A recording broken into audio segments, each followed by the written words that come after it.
بسم اللہ الرحمن الرحیم الحمد للہ رب العالمین والصلاة والسلام علی سید الانبیاء والمرسلین سیدنا و مولانا محمد وعلی آلہ واصحابہ اجمعین، اما بعد۔ محترم بزرگوں، عزیزوں اور بھائیوں، گزشتہ جمعہ آپ کے سامنے یہ مسئلہ بیان کیا گیا تھا کہ جب کسی کا انتقال ہو جائے تو اس کی تدفین میں عجلت کرنی چاہیے، تاخیر کرنے سے منع کیا گیا ہے۔ میت سے متعلق شریعت میں تفصیل کے ساتھ احکام بیان کیے گئے ہیں۔ آدمی بیمار ہو تو اس کی عیادت، انتقال کا وقت قریب آ جائے تو اس وقت اس کے ساتھ کیا معاملہ کرنا ہے، انتقال کے فوراً بعد کیا ہونا ہے، ساری تفصیلات حدیث کی کتابوں میں، فقہ کی کتابوں میں موجود ہیں۔ ایک روایت میں آپ کے سامنے پیش کر چکا ہوں جس میں رسول اللہ صلی اللہ علیہ وسلم نے مسلمان پر 6 حقوق بیان فرمائے ہیں۔ ان حقوق میں ایک حق یہ بھی ہے کہ عودوا اذا مرضتم، اگر کوئی مسلمان بیمار ہو تو اس کی عیادت کے لیے جاؤ۔ اور ایک حق یہ بھی بیان کیا ہے کہ جب کسی کا انتقال ہو جائے تو اس کے جنازے میں شرکت کرو۔ تو 6 حق میں 2 حق کا تعلق موت سے اور بیماری سے ہے۔ عیادت کا ادب یہ ہے کہ کوئی بیمار ہو جائے تو اس کی بیمار پرسی کے لیے اس کے یہاں حاضری دی جائے اور بہت مختصر وقت وہاں بیٹھ کر گزارا جائے۔ نبی کریم صلی اللہ علیہ وسلم نے ارشاد فرمایا کہ مریض کی عیادت فواق ناقۃ، اونٹنی کا دودھ دوہنے میں جو وقفہ ہوتا ہے اس کے برابر ہے۔ وقفہ سے مراد کیا ہے؟ جب کسی جانور کا دودھ نکالا جاتا ہے تو دودھ نکالنے کے بعد آخر میں تھوڑی دیر کے لیے روک کر اس کے شیرخوار بچے کو تھن سے لگا دیتے ہیں اور وہ 2-4 منہ مارتا ہے، پھر جانور کو، بچے کو ہٹا کے دوبارہ دودھ نکالتے ہیں۔ تو یہ جو 2 مرتبہ دودھ دوہنے کے درمیان کا مختصر سا وقفہ ہے، فرمایا کہ عیادت اتنی ہونی چاہیے، الا یہ کہ کوئی بہت اہم آدمی ہو، قریبی رشتہ دار ہو، جس کے بارے میں خود مریض کی یہ تمنا ہو کہ میرے پاس دیر تک بیٹھے، تو کوئی حرج کی بات نہیں ہے، لیکن اصل یہی ہے کہ مختصر عیادت ہو۔ پھر جانے والے کو چاہیے کہ مریض کو تسلی دے۔ نبی کریم صلی اللہ علیہ وسلم جب کسی مریض کے پاس جاتے تو فرماتے تھے لا باس طہور انشاءاللہ، کوئی بات نہیں ہے، کوئی بات نہیں ہے، پاک کرنے والا ہے۔ چنانچہ ایک بوڑھے کی عیادت کے لیے آپ تشریف لے گئے، بخار میں تپ رہا تھا، آپ نے فرمایا لا باس طہور انشاءاللہ، کوئی بات نہیں ہے، پاک کرنے والا ہے۔ وہ بوڑھا جلا بھنا کہنے لگا کلا بل ہی حما تفور علی شیخ کبیر تزیرہ القبور، نہ یہ تو بخار ہے جو بوڑھے کو تپ رہا ہے اور اسے قبر میں داخل کر کے چھوڑے گا۔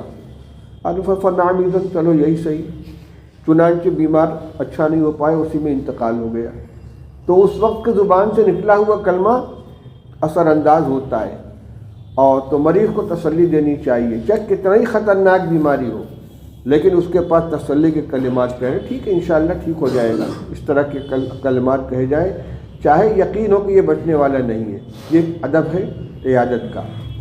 جب کسی کا انتقال ہونے لگے تو اس وقت میں لوگوں کی عادت ہوتی ہے کہ رشتہ داروں کو لا کے دکھلاتے، دیکھو یہ ببوا ہے، یہ منی ہے، یہ دادا ہے، یہ چچا۔ بالکل نہیں، اس وقت میں اس کی توجہ آخرت کی طرف ہونی چاہیے، دنیا سے اس کا رخ پھر کر آخرت کی طرف پھرنا چاہیے، اچھی باتوں کا تذکرہ کریں۔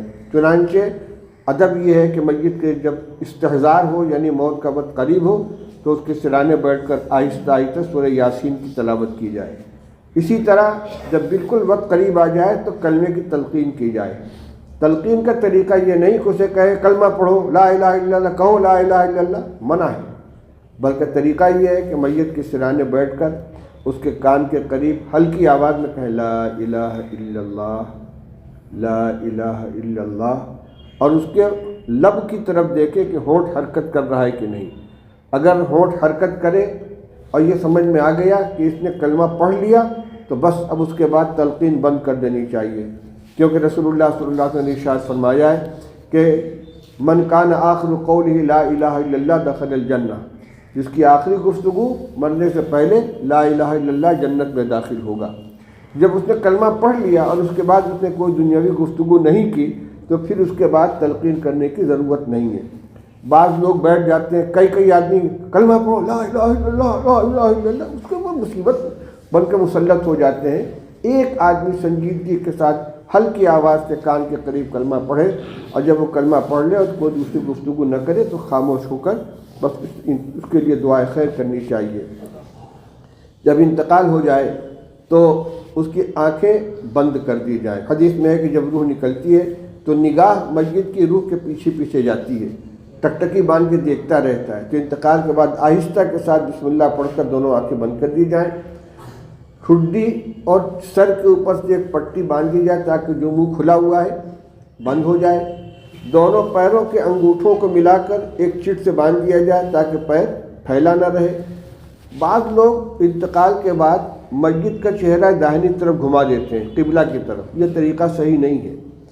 اصل میں میت کو جب قبر میں لٹایا جائے تو پوری کروٹ دینی ہے، کروٹ دے کر اس کا پورا بدن، چہرہ اور سینہ سب قبلہ کی طرف موڑ دینا چاہیے۔ لوگ یہ سمجھتے ہیں کہ میت کو قبر میں سیدھا لٹا دیں گے اور اس کا سر قبلہ کی طرف گھما رہے گا بس مقصد حاصل ہو گیا، ایسا نہیں ہے۔ اس لیے جیسے آدمی سیدھا لیٹتا ہے، چہرہ اوپر کی طرف ہے، سیدھی طرف اسی طرف رہنا چاہیے، اور جب قبر میں اتارے تو کفن دیوار سے، پیچھے کی دیوار سے ٹیک لگا کر داہنی طرف اس کے چہرے کو گھما دینا چاہیے۔ انتقال کے بعد اچھا یہ ہے کہ زائد کپڑے اتار کر اور جلد سے جلد میت کو غسل دے کے صاف ستھرے کپڑے پہنا کر خوشبو وغیرہ لگا کے کافور وغیرہ لگا کر اس کو تیار کر کے رکھا جائے۔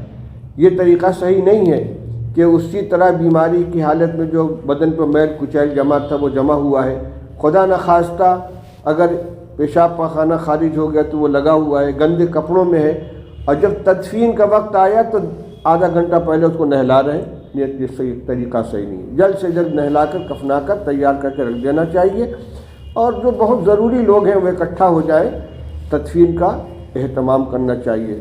حدیث میں ہے عبداللہ ابن عباس رضی اللہ تعالیٰ عنہ کے ایک صاحبزادے کا انتقال ہوا، غالباً واقد یا مقداد نام تھا، تو یہ ان کے بڑھاپے کی بات ہے، تو اپنے غلام قریب سے کہا ذرا دیکھنا باہر کتنے لوگ اکٹھا ہو گئے ہیں۔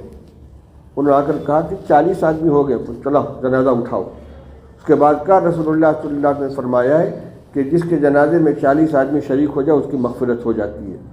بعض روایتوں میں 100 کا تذکرہ ہے کہ جس کے جنازے میں 100 لوگ شریک ہو گئے اس کی مغفرت ہو جاتی ہے۔ بعض روایتوں میں 3 صف کا تذکرہ ہے، اسی لیے یہ ادب بتلایا گیا کہ لوگ جتنے بھی ہوں، اگر چند ہی لوگ ہیں تو بانٹ کر 3 صف میں تقسیم ہو جائے۔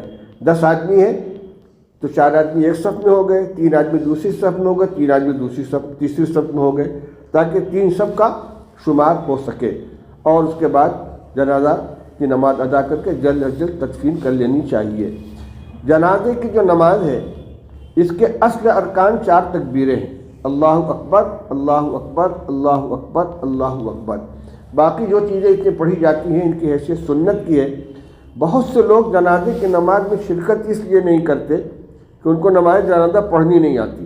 اب یہاں میں دیکھتا ہوں 3 طرح کے لوگ ہوتے ہیں، کچھ تو وہ ہیں کہ جو جنازے میں نماز میں بھی شامل رہے، تدفین کے لیے بھی گئے، کچھ لوگ وہ ہوتے ہیں کہ جو جنازے کی نماز میں شامل ہوئے اور اس کے بعد لوٹ گئے۔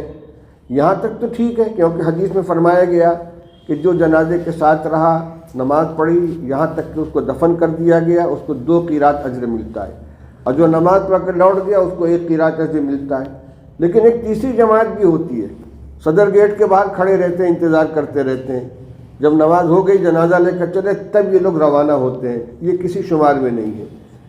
میں ان کے بارے میں کہہ رہا ہوں کہ اگر خدا نخواستہ ان کو نماز پڑھنی نہیں آتی تو اللہ اکبر تو 4 مرتبہ کہہ سکتے ہیں۔ پاکی کا تو اہتمام ہر ایک کو کرنا چاہیے، پاک رہے، نماز پڑھنے کے لائق رہے، وضو کر کے آ گئے، جنازے کی صف میں کھڑے ہو گئے، کچھ نہیں پڑھ سکتے تکبیریں کہہ لیں۔ ویسے سنت یہ ہے کہ پہلی تکبیر کے بعد دعائے ثنا ہے، سبحان اللہ سبحانک اللہم و بحمدک و تبارک اسمک و تعالی جدک و جل ثناؤک و لا الہ غیرک۔ دوسری تکبیر کے بعد نماز کے اندر پڑھی جانے والی پڑھا جانے والا درود شریف اللہم صلی علی محمد، اور تیسرے تکبیر کے بعد مغفرت کی دعا ہے۔ بالغ کے لیے دعائیں تو بہت سی حدیث میں آئی ہیں، لیکن جو عام طور سے یاد کرنے کے لیے آسانی کی خاطر بتائی جاتی ہے، اللہم اغفر لحینا و میتنا و شاہدنا و غائبنا و صغیرنا و کبیرنا و ذکرنا و انثانا، اللہم من احییتہ منا فاحیہ علی الاسلام ومن توفیتہ منا فتوفہ علی الایمان۔ لیکن یہ متعین نہیں، اللہم اغفر لہ، اللہم ارحمہ، اللہم ادخلہ الجنہ، اللہم حاسبہ حسابا یسیرا، اور بھی دعائیں پڑھی جا سکتی ہیں مغفرت کی اور رحمت کی۔ بالغ میں مرد و عورت کے لیے برابر ہے، اور نابالغ میں ان کی مغفرت کی دعا نہیں کرنی، کیونکہ تو بخشائیں۔ اللہم اجعلہ لنا فرۃ واجعلہ لنا اجرا وذخرا واجعلہ لنا شافعا ومشفعا، اور بچی ہو تو اس کو مؤنث کے صیغے سے پڑھیں گے، اللہم اجعلھا لنا فرۃ واجعلھا لنا اجرا واجعلھا لنا شافعۃ ومشفعا۔ یہ بھی یاد نہیں ہے، خاموش کھڑے رہیں، لیکن 4 تکبیریں کہنا فرض ہے، چوتھی تکبیر کے بعد سلام ہے۔ کبھی کبھی یہ دھوکہ ہو جاتا ہے کہ چوتھی تکبیر کہے بغیر سلام پھیر دیا جاتا ہے، ایسا نہیں ہے، 4 تکبیریں ہونی چاہیے۔ وقت اتنا محدود رہتا ہے کہ ضروری باتیں پوری نہیں ہو پاتی، کچھ ضروری باتیں رہ گئی، انشاءاللہ اگلے جمعہ کو آپ کے سامنے آئیں گے۔ اللہ تعالیٰ ہم سب کو صحیح عمل کرنے کی توفیق عطا فرمائے۔